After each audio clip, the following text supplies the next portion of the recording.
आदाब नाजरीन, आप देख रहे हैं एनएन चैनल में। अनीस फातिमा पेश है खबरनामा।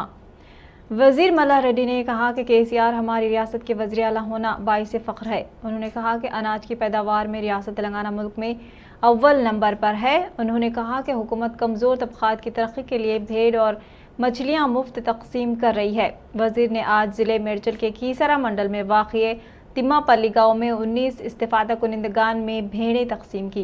इस मौके पर गोल्ला कुरुमा तबक़े से ताल्लुक़ रखने वाले अफराद ने वज़ीर को तहनीत पेश की। इस मौके पर अवामी नुमाइंदों के अलावा दीगर ने शिरकत की।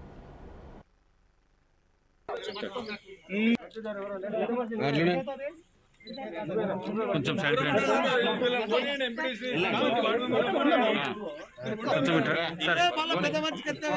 కొంచెం ఇట్రా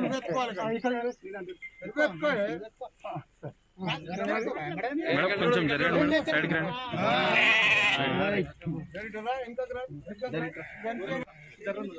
కొంచెం వెనక్కి రండి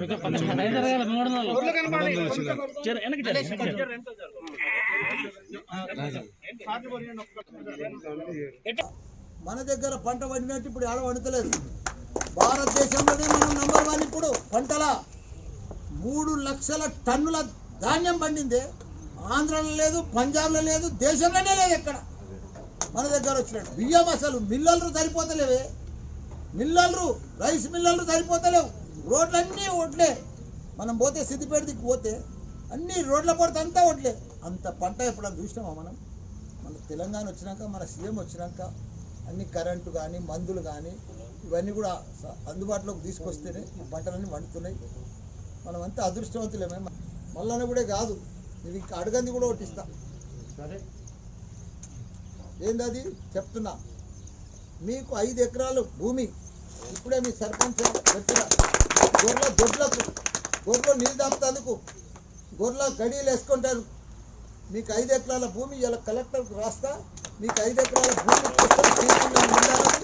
మీరు ఆడనే దొడ్లు వేసుకుంటేందుకు, నీళ్ళు దాపుతందుకు, ఇంత మేత పెట్టుకుంటేందుకు, ఇట్లా కంపౌండ్ వాళ్ళు పెట్టుకుంటేందుకు, ఫెన్సింగ్ వేసుకుంటేందుకు మీకు అన్నీ కూడా అది చేపిస్తా. మీరు అడగలే, ఒక్కరు కూడా నువ్వు అడగంది కూడా ఇస్తున్నా, యాది పెట్టుకో. నేనే దానికి ఇలా లెటర్ రాస్తా, కలెక్టర్ చెప్తా, 5 ఎకరాలు ఇప్పిస్తా మీకు. దాంట్లోనే మీరు గుడి కట్టుకో. आज रियासती वज़ीर बरक़ी जगदीश रेड्डी की यौम पैदाइश तकरीब मनाई गई। वो 57 बरस के हो गए हैं।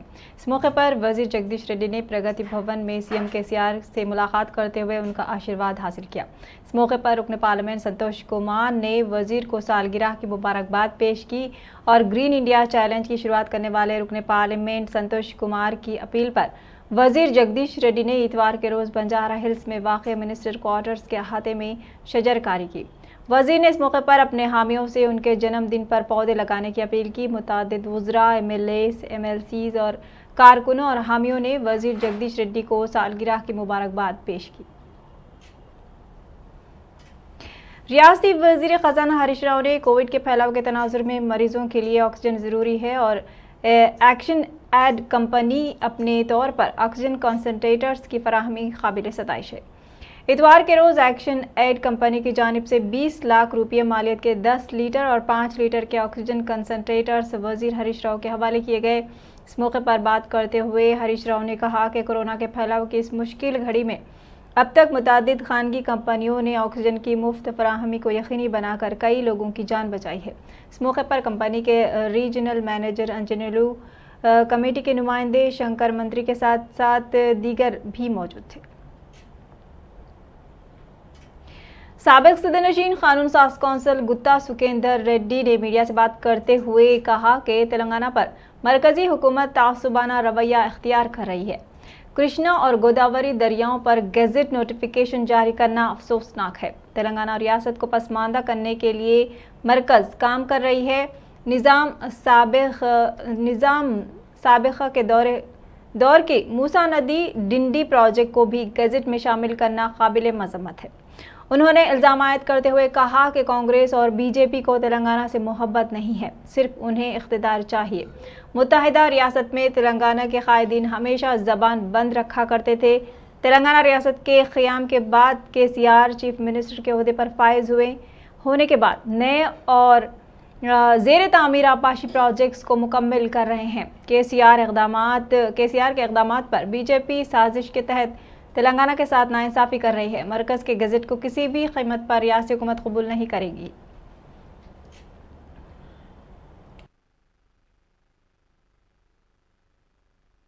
తెలంగాణలోని గోదావరి కృష్ణా జలాలకు సంబంధించినటువంటి జలాలను ఇటు కృష్ణా రివర్ బోర్డ్ అటు గోదావరి రివర్ బోర్డ్ పేర్లతోనే మొత్తం స్వాధీనం చేసుకునేటువంటి కార్యక్రమానికి గజెట్ నోటిఫికేషన్ విడుదల చేయడం చాలా దారుణమైనటువంటిది.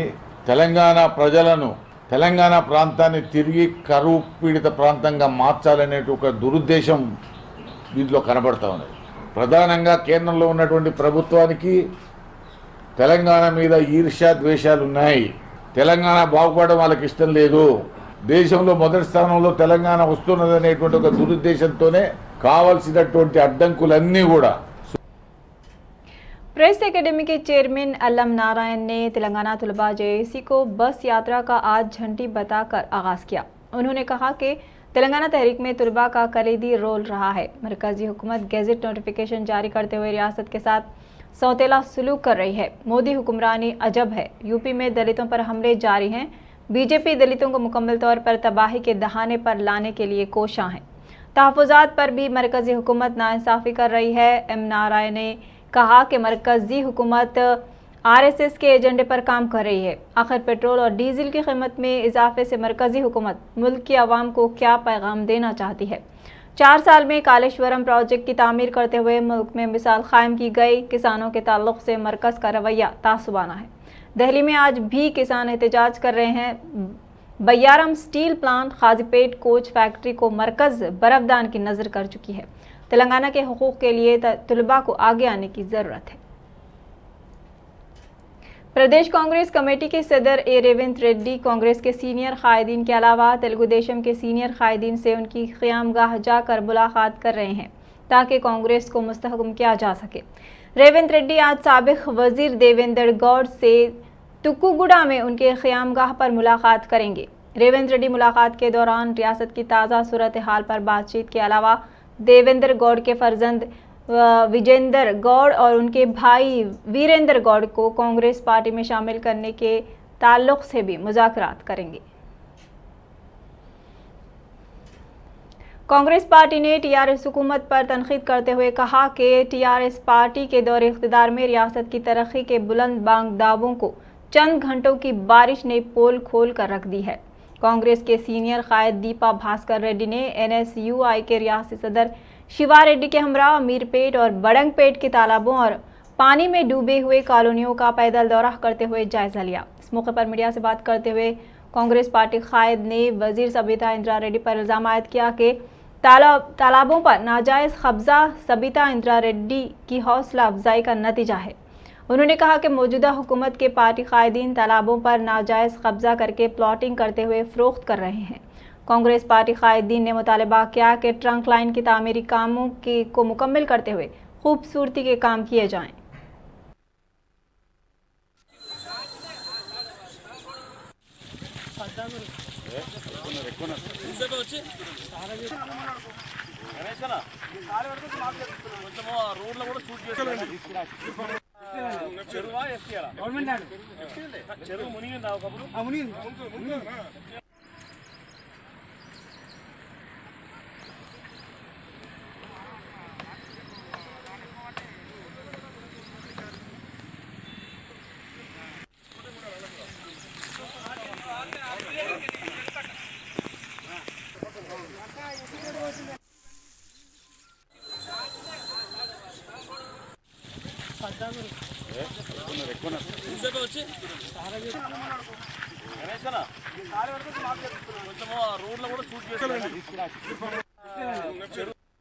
ఆరు గంటల నుంచి ఉదయం 8 గంటల వరకు బయట ఒక మనిషి కనపడతలేడు. వాళ్ళకి పాల ప్యాకెట్లు తీసుకురానికి ఒకడు లేడు, పేపర్ వేయడానికి ఒకడు లేడు. బయట ఇంత సిటీ సెంటర్లో ఉన్నా కూడా బయటి ప్రపంచంతోనే వాళ్ళకి సంబంధాలు తెగిపోయే పరిస్థితి ఏర్పడింది. మరి ఇక్కడ స్థానిక శాసనసభ్యులు ఒక మంత్రి గారు మరి ఇవన్నీ పట్టించుకోకుండా మన మంత్రి గారు ఎక్కడ ఆలోచన చేస్తున్నారో మాకైతే అర్థం కావట్లేదు. ఆ లోకల్ ఎందుకు వస్తున్నాయి నీళ్ళు అని అడిగితే వాళ్ళు చెప్పిన సమాధానం ఈ చెరువులదే, కోమటికుంట ఇంకొకటి పోచమ్మకుంట. ఈ 2 చెరువులు మునగడం వల్ల అంటే వీళ్ళ విస్తీర్ణం ఒకప్పుడు 15 ఎకరాలు ఉన్న కోమటికుంట 5 ఎకరాలకు వచ్చింది, 17 ఎకరాలు ఉన్నది. 17 ఎకరాలకు ఆఖరికి 5 ఎకరాలకు వచ్చింది. దేనికోసం అంటే ఇప్పుడు మధ్యలో కొత్తగా సుందరీకరణ పేరుతోన వీళ్ళందరూ మధ్యలో బ్రిడ్జిలు వేస్తున్నారు. అంటే వాకింగ్ ట్రాక్స్ వేయాల్సిందే. ఎప్పుడు వేయాలి? ఈ బఫర్ జోన్ ఏదైతే ఎఫ్టీఎల్ ఉన్నదో ఎఫ్టీఎల్ మొత్తం కంప్లీట్ అయిన తర్వాత, దాని తర్వాత బఫర్ జోన్ అయిపోయిన తర్వాత ఆ తర్వాత వాకింగ్ ట్రాక్స్ వేయండి, అవసరమే. వాకింగ్ ట్రాక్స్ వేయడం వల్ల ప్రజలకు ఉపయోగమే. ప్రజలకు ఉపయోగపడిని ఎప్పుడు కాంగ్రెస్ పార్టీ అడ్డుకోదు. ఈరోజు కాంగ్రెస్ పార్టీ తరఫున, యూత్ కాంగ్రెస్ తరఫున, ఎన్ఎస్వై తరఫున అందరం ఇక్కడికి రావడం జరిగింది. కాబట్టి మీ అందరికీ చెప్పడం ఒకటే, అభివృద్ధిలో మేము ఎప్పుడూ అడ్డం పడము. కాకపోతే ప్రజలు ఈరోజు మునుగుతున్న ఆ ప్రాంతాల దగ్గరికి ఒక్కసారి వెళ్ళి చూడండి, ఎన్ని ఇబ్బందులు పడుతున్నారో తెలుస్తుంది ప్రజలు. వాటికి కారణం వెంటనే మీరు ఈ చెరువులన్నింటినీ పూడ్చి ప్లాట్లు వేసుకోవడం, కబ్జాలు చేసుకోవడం నేర్చుకున్నారు ఈరోజు టీఆర్ఎస్ ప్రభుత్వంలో ఉన్నటువంటి నాయకులందరూ. వారందరినీ హెచ్చరిస్తున్నాం.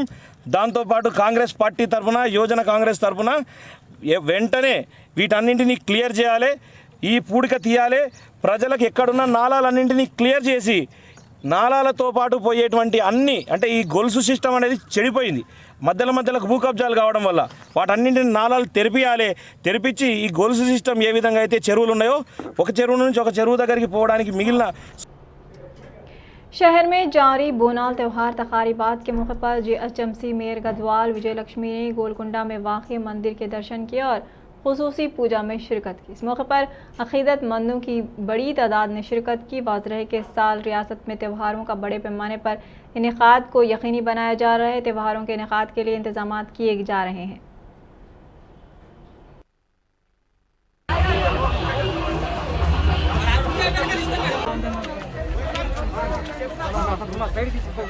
अरे ये बच्चे हटो बेटा,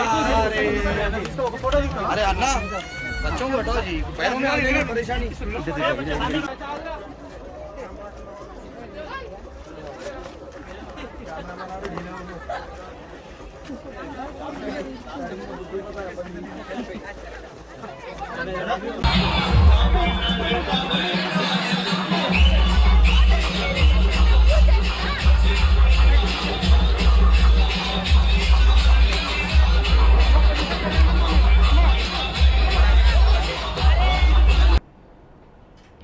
साबिक़ वज़ीर ई राजेंद्र की अहलिया जमुना ने हुज़ूराबाद ज़िमनी इंतखाब में एक नई बहस छेड़ दी है। इतवार के दिन घर घर मुहिम चलाने के दौरान ई जमुना ने कहा कि ज़िमनी इंतखाब में वो मुकाबला करें या ई राजेंद्र करें, एक ही बात है। उन्होंने कहा कि तहरीक के वक्त और इंतखाबात के वक्त उन्होंने ई राजेंद्र के लिए सब कुछ किया है। उन्होंने कहा कि अभी इसका फैसला नहीं हुआ है कि कौन मुकाबला करेंगे। उन्होंने पार्टी का निशान तब्दील नहीं होगा, उम्मीदवार बदल सकता है। इसके बाद हुज़ूराबाद के अवाम में ये बहस शुरू हो चुकी है कि दोनों में उम्मीदवार कौन है। రకరకాలుగా ప్రచారాలు చేసుకుంటారు. అవి అన్ని అబద్ధాలే. వాళ్ళు చేసేటివన్నీ ఇప్పుడే అర్థమవుతుంది. కొన్ని దగ్గరలో చూస్తుంటే కనీసం అసలు ఫ్లెక్సీలు పెడితే కూడా మధ్యరాత్రి తీసేసేటువంటి ప్రభుత్వం ఇప్పుడు ఈ ఫ్లెక్సీలనే ఓర్వలేరంటే వాళ్ళు ఇంకెన్ని రకాలైన కుట్రలు పన్ని కుతంత్రాలు చేసి ఇంకెన్ని రకాలు కూడా ప్రచారాలు చేసుకుంటారు. కానీ ఆ ప్రచారాలను, ఆ అబద్ధాలను ప్రజలు మాత్రం నమ్మట్లేదు ఎవరు. ఎందుకంటే ఈటల రాజేందర్ గారు అట్లాంటి ఉద్యమ నాయకుడినే ఇవాళ మోసం చేసి బయటికి పంపించినటువంటి ఈ ప్రభుత్వము ఇంకెట్లాంటి మోసాలకైనా పాల్పడుతుందని ప్రజలు చెప్తున్నారు. మాకు మేము కాదు చెప్పేది. అంటే చాలా మంది పోటీలు అంటే నేనున్నా ఒకటే, ఈటల రాజేందర్ గారు ఉన్న ఒకటే. ఎందుకంటే ఈటల రాజేందర్ గారు ఉద్యమంలో ఉన్నప్పుడు ప్రతిసారి నేను వెనుకుండి ఉద్యమం నడిపించిన, ప్రచారం చేసేటప్పుడు కూడా వెనుకుండి ప్రచారం చేసిన. కాబట్టి ఎవరికి ఛాన్స్ వస్తే వాళ్ళు ఉండొచ్చు అనే। रियासत तेलंगाना में कोरोना और लॉकडाउन के असरात से सबसे ज़्यादा खानगी स्कूल्स मुतासर हो चुके हैं। कई स्कूल्स इंतज़ामिया क़र्ज़ हासिल करते हुए तालीमी इदारे क़ायम किए हैं। 1 साल से ज़ायद अरसे से कोरोना की वजह से क़र्ज़, स्कूल का किराया, बरक़ी बिल्स, टीचर्स की तनख्वाहें और दीगर अखराजात के बोझ से इंतज़ामिया परेशान है। कम अज़ कम एक खानगी स्कूल के लिए माहाना 2 लाख के अखराजात होते हैं। रियासत में 7,000 से ज़ायद खानगी स्कूल्स हैं, जिसमें 20% स्कूल्स बंद हो चुके हैं। 50% स्कूल्स इंतज़ामिया, किराया, दीगर अखराजात की वजह से स्कूल्स को सिर्फ 2 या 3 कमरों की इमारत में मुंतकिल कर रहे हैं। ऑनलाइन क्लासेस की वजह से फ़ीस की वसूली भी दुश्वार हो चुकी है। हुकूमत की जानिब से उन्हें किसी किस्म की मदद हासिल नहीं हो रही है। कोरोना की वजह से स्कूल्स कब खुलेंगे, कब बंद हो जाएंगे, इस पर तजस्सुस बरकरार है। औलिया तलबा भी बच्चों को स्कूल में दाखिला दिलवाने से महज इसलिए गुरेज कर रहे हैं कि स्कूल्स के चलने की कोई उम्मीद नहीं है। शहर में हो रही बारिश के नतीजे में हिमायत सागर में वसी पैमाने पर बारिश का पानी जमा हो रहा है। बालाई खत्ते में शदीद बारिश के नतीजे में हिमायत सागर लबरेज हो चुका है, जिसको मद्देनजर रखते हुए वाटर बोर्ड हुकाम ने हिमायत सागर के गेटों को किसी भी वक्त खोलने और पानी को छोड़ने के लिए मुनासिब इंतजाम किए जा रहे हैं। हुकाम ने बताया कि वो बालाई इलाके से आने वाले बारिश के पानी का अंदाज़ा लगाने के इंतजाम कर रहे हैं। वाज़ेह है कि रियासत के मुतादिद अजला में बारिश हो रही है, जिससे कई आपाशी प्रोजेक्ट्स लबरेज हो चुके हैं।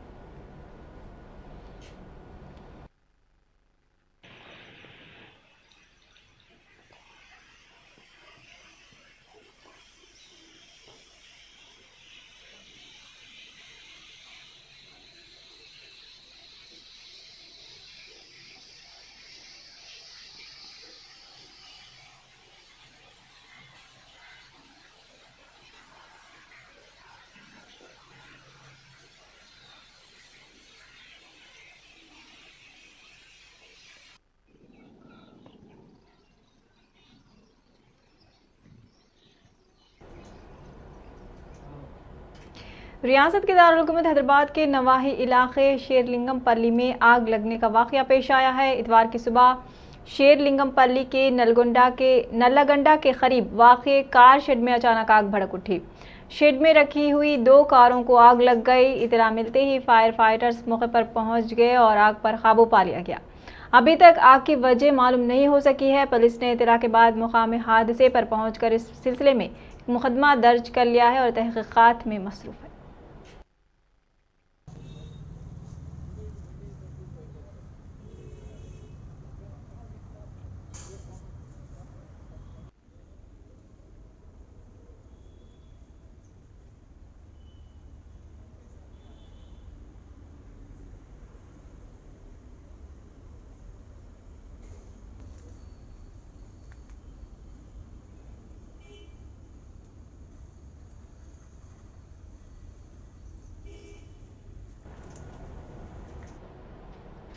पड़ोसी रियासत आंध्र प्रदेश के ज़िले विजयनगरम में पेश आए आग लगने के वाक़ये में एक लारी शोलापोश हो गई। बताया जा रहा है कि मज़कूरा लॉरी विशाखापट्टनम से उड़ीसा जाने के दौरान शॉर्ट सर्किट के नतीजे में आग लग गई। इतला के बाद फायर फाइटर्स ने मुकाम हादसे पर पहुंचकर आग पर काबू पा लिया है। इस हादसे में कोई जानी नुकसान की इतला नहीं है। बेरोजगार नौजवानों पर वजीर निरंजन रेड्डी के बयानात की जिले मंचिरियाला बीजेवाईएम के कारकुनान ने शदीद मजम्मत करते हुए एहतजाज किया और वजीर का अलामती पुतला नजर आतिश किया। एहतजाजी कारकुनान का कहना है कि बेरोजगार नौजवानों के खिलाफ वजीर निरंजन रेड्डी मनमानी बयानात दे रहे हैं, ताहम इसका मुंह तोड़ जवाब दिया जाएगा। इस मौके पर एहतजाजी बीजेवाईएम के कारकुनान ने वजीर सिंगी रेड्डी निरंजन रेड्डी को ओहदे से बरतरफ करने का भी मुतालबा किया। వ్యాఖ్యలు చేసినందుకు ఇవాళ బీజేవైఎం ఆధ్వర్యంలో రాష్ట్ర బీజేవైఎం పిలిపించినందుకు దండపల్లి మండల శాఖ నుండి బీజేవై ఆధ్వర్యంలో మేము ఇక్కడ మన దిష్టి బొమ్మ దాన కార్యక్రమం చేసి ఇవాళ నిరసన కార్యక్రమం తెలియజేయడం జరిగింది। చిన్నప్పటి నుంచి కష్టపడి చదువుకొని ఇవాళ మేము బీటెక్లు కానీ డిగ్రీలు కానీ ఇంటర్ కానీ చేసి ఉన్న విద్యార్థులు ఉన్నారు। కాబట్టి మీరు మీ అనుచిత వ్యాఖ్యల గిట్ట మీరు వెనుకకి తీసుకోనట్లయితే అనేక ధర్నాలు రాస్తారోకాలు కార్యక్రమాలు మొదలు పెడతామని చెప్పి మా దండపల్లి మండలం రఘునాథ్ గారి ఆధ్వర్యంలో ఇవాళ యువమోర్చా నుంచి మేము దండపల్లి। इतवार के रोज़ महाराष्ट्र में मुंबई के माहिल और विक्रोली इलाकों में शदीद बारिशों के नतीजे में शुरू होने वाले लैंडस्लाइडिंग में कम अज़ कम 20 अफराद की मौत और मुतादिद दीगर के फंस जाने का खदशा है। अफसरान ने बताया कि मिट्टी के तोदे गिरने की वजह से मकान गिरने का पहला वाक़या चैम्बूर के इलाके माहिल में पेश आया। यहाँ दरख्त गिरने से मकान की दीवार गिर गई। National disaster response force NDRF ने एक बयान में कहा, NDRF की टीम के मौके पर पहुँचने से कबल मुकामी BMC फायर ब्रिगेड के एहलकारों ने मलबे से 10 नाशें निकाल ली थीं। NDRF की टीमों ने मलबे से एक खातून की नाश को भी बरामद किया। एक और वाक़ये में मुंबई के वकरोली इलाके में एक इमारत के गिरने से 3 अफराद हलाक हो गए हैं। बरहन मुंबई म्यूनिसिपल कॉरपोरेशन ने मीडिया के नुमाइंदों को बताया, मुंबई के विक्रोली इलाके में आज सुबह सवेरे एक रिहायशी इमारत के गिरने से 3 अफराद मौके पर ही हलाक हो गए। बीएमसी ने बताया कि इमदादी कार्रवाई जारी है। शदीद बारिशों और पानी जमा होने की वजह से मुंबई में लोकल ट्रेन खिदमात भी मुअत्तल कर दी गई हैं।